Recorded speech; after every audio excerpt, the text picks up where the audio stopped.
What if the Cuban Missile Crisis led to war? What if the men in dark suits chose pride over patience, and the world burned for it?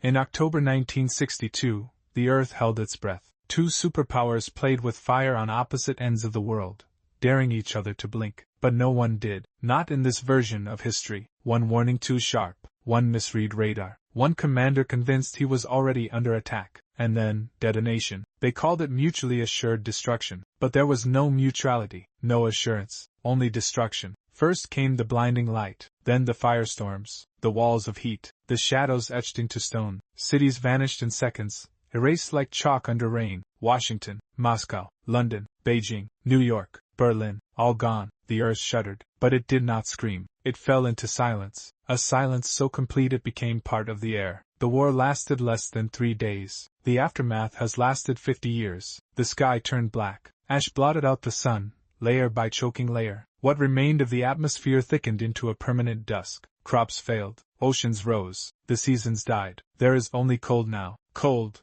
and the quiet grinding of wind through the bones of the old world. Governments were the first to collapse, then law, then meaning. Borders disappeared beneath ice and radiation. No one keeps time anymore. Calendars stopped making sense in a world where the sun never rises. They called it nuclear winter, but it isn't winter. Winter ends. This is something else. They say 3 billion died in the first month. Starvation took the rest. Disease followed like a shadow. What few survived dug down. Bunkers, silos, tunnels. Buried alive, not by accident, but by design. The machines built to save humanity became its tombs. Civilization was not rebuilt. It was remembered, briefly, then mythologized, then lost. Now, all that remains are ruins, silence, and Elia, 17 years old, born in the dark, raised by battery light and filtered air, the daughter of a war that ended before she was born, and a future that never came. She lives in a bunker below the remains of Washington. She does not speak much. There is no one to speak to. The world above is poison,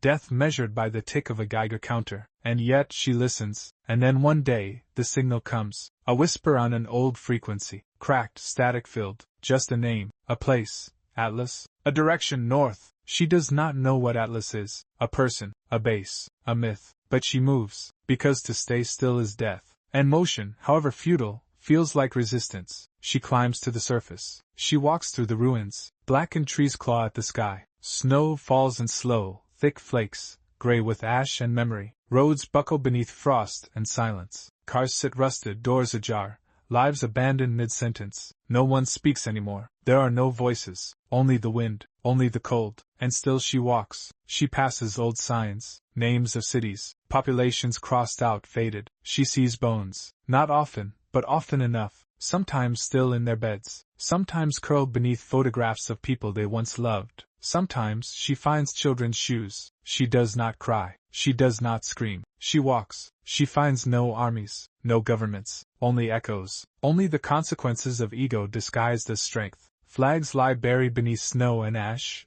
their symbols meaningless now. There are no nations left to fight for, only hunger, only memory. She knows what the old world did. She sees it in the broken monuments and scorched churches, in the hospitals turned to ash, in the craters where laughter used to live. This is not tragedy. Tragedy implies greatness lost. This is failure, plain and final. And yet, Elia walks, because there is still movement, because something somewhere might have endured, might have changed, might be waiting. She does not hope. Hope is a luxury of warm places, but she moves, because in the stillness of this dead world, even the smallest motion is a kind of rebellion. And if nothing is left to rebuild, then perhaps she walks simply to bear witness, to see what became of us, to remember what we were, to prove, if only to the wind, that someone still lived after October.